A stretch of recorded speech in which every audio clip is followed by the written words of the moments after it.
Are you having a midlife crisis? I think I'm on my third one, and I want to tell you that that's okay. Now, in this video, I want to talk about what having a midlife crisis is like as a woman, but from my perspective, because I don't live in your shoes.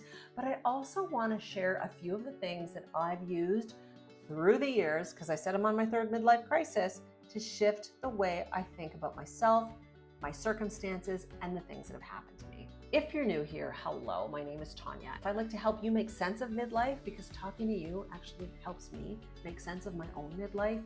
And I like to do this by doing a few cooking videos or talking about nutrition from a mindful perspective. I like to talk about all the things that we go through, including a midlife crisis, that help us awaken to our whole new selves in midlife. I'm all about pro-aging, and if you are too and you want to have these types of conversations, hit the button and subscribe and leave a comment. Let me know if you are moving through or you've done your midlife crisis. And please don't make me feel alone. Let me know if you're on your third. I don't know if you're like me. I actually had to look up what a midlife crisis was because I felt like, at least for my first one, I felt like, I don't know what that is. Am I having one? What does this mean? So a midlife crisis might actually be a Western thing. If you've watched like the Blue Zones and how they help their people or accept their people as they age, I kind of wonder if this is just a North American thing.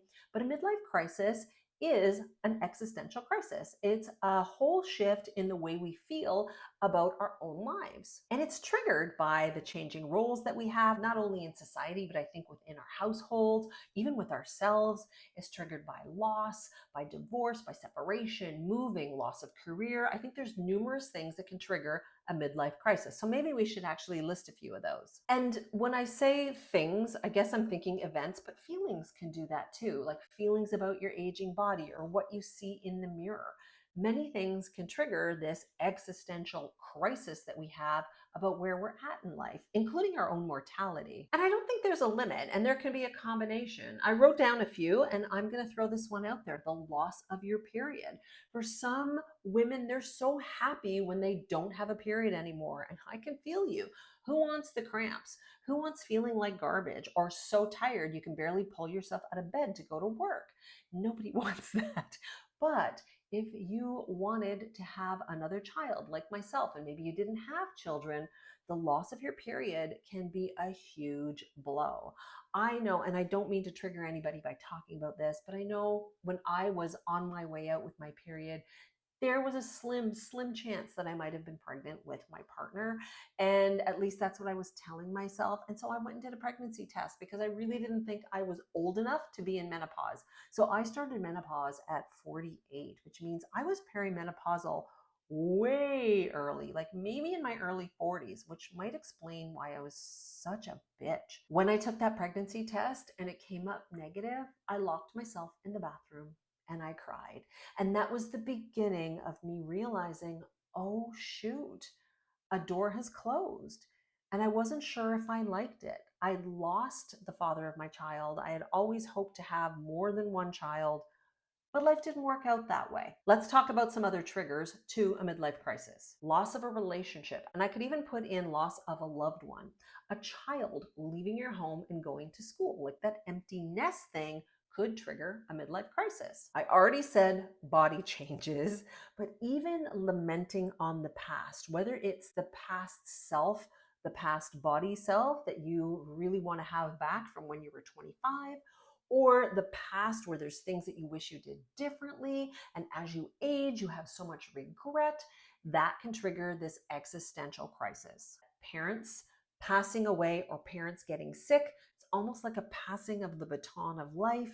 That can trigger feelings of a midlife crisis. And goodness me, we can't forget the hormonal components of a midlife crisis because there's so many things that happen with our brains when those hormones are changing. This is probably a really good time to pause and note that this is for information and education. And when I talk about changes in progesterone or estrogen, there is some evidence that this actually increases the risk for depression in midlife. So if you feel that you are having trouble with activities of daily living, if getting out of bed is hard for you, if you suspect that you might be depressed, this is the time to pick up the phone and call your licensed care provider. Because besides all the brain fog that we experience where we want to put our car keys in the refrigerator, this time of life can also trigger depression. So the soup of sex hormones plays a role in mood. And I'm not going to get into that too deep here, but it is a component. Maybe this is also a good time to state that like the midlife crisis isn't just a physical one, it isn't just an emotional one, it's a spiritual one too.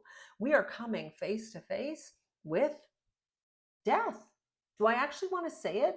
I have friends who tell me I am too morbid, but hello, I guess we're all going to die. And we don't know when. And so we start to make these bucket lists and reflect on our life and wonder if we did what we wanted to. Is there more that we want? And I think this can be a really great springboard for actually getting into your own self care, and finally harnessing what's going to make your life full of joy right now. And maybe we'll back up a little bit because the lack of joy can be a sign of depression. And while you would read the internet, which would talk about some of the signs of a midlife crisis, like lack of joy, lack of motivation, lack of direction, being disgruntled with people around you, feeling like you don't want to be social anymore, struggling with your work, struggling with body image, these can also be signs of depression. I think that the midlife crisis can also have a component of comparisonitis, like we compare ourselves to others, maybe with friends. I have friends that have excelled in their career. They were able to retire early. They made different choices than I did. Circumstances were different for them. And I can sometimes, I'm going to say it, I can sometimes feel a little jealous. But that's short-lived now. Suffice to say that this is actually a great time to tap into your emotions, question what you are feeling, and question what you want in the coming years. This is time to stake your menopause claim. So if you're sitting here wondering, okay, this is great, I think I'm in a midlife crisis, what should I do? I'm going to tell you what I did. I got out a pen and paper and I asked myself what wasn't working for me at that moment, that snapshot in my life. Sometimes the answer was kind of funny, because I would say that my first midlife crisis happened when I was 40 and I decided to get breast implants. I'd been struggling with my body image for so long that it made sense to me to go and get some plastic surgery, to spend the money and just finally feel like I had more of a womanly body rather than an ironing board for a chest. In fact, I think a few midlife crises can look like surgical interventions, plastic surgery. And if you have the means and that's what you want to do, more power to you. Personally, I wouldn't go back, and I didn't go back and put breast implants in after the hell I had with them in the last few years. I still haven't made a video about that. If I do make a video about breast implants and my experience, it isn't going to be about breast implant detox. It's actually going to be why I held on to them for so long when they were making me sick.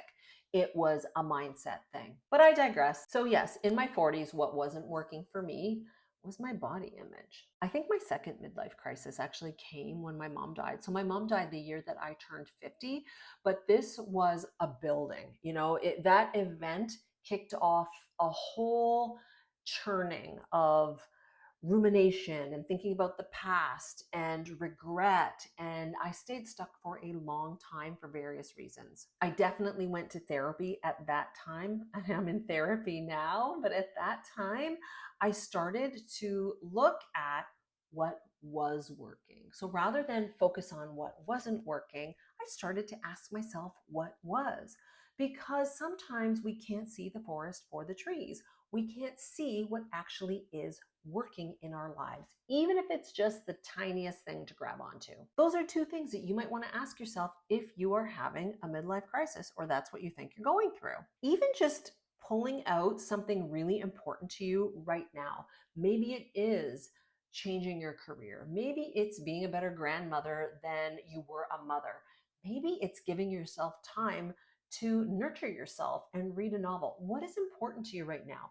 Even if it's changing your relationship, by being honest with ourselves, we can move through this phase of life feeling a lot more centered, aligned, and happy. Here was another really hard question that I had to answer for myself when I sat and looked at what was important for me at that time in my life. And I'm asking myself these questions all over again as I go through some health issues.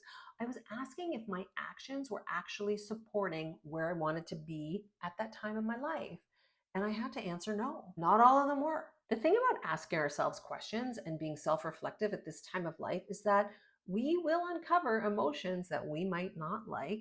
We will open the door for us to sit in those emotions. Sometimes we have to sit in that suck to really feel them. They say you got to feel to heal, and I'm all about that. I really think you do, because when you don't let yourself move through the hard stuff, it sits there in the background like humming, and it can take up space that you really don't realize. And there are many scientific studies that talk about the connection between physical health and emotions. And you know what? The bottom line of that is probably underlying stress. When you answer these questions, they're very, very simple. They can open the door to more.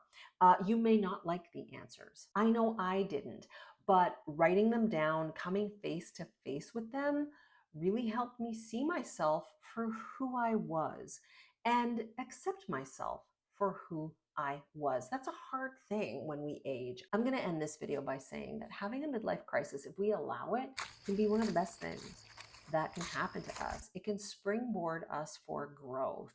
And while I want to talk about my current worries about my health, my mobility, I'm going to use that. And I am using that to pivot, to realize that there are still things that I can do. And, you know, when things get us down, that's so general, that almost isn't fair. But when life mires us down, having the tools, the skill, the thought process to look at how we are going to emerge from this, how we're going to build some resilience, that to me has been the best part of these collection of crises that I've gone through. Maybe use your midlife crisis to set different goals for yourself, set different standards for yourself, analyze your boundaries. I have a goal setting guide for you. It's in the comments if you want to pick it up.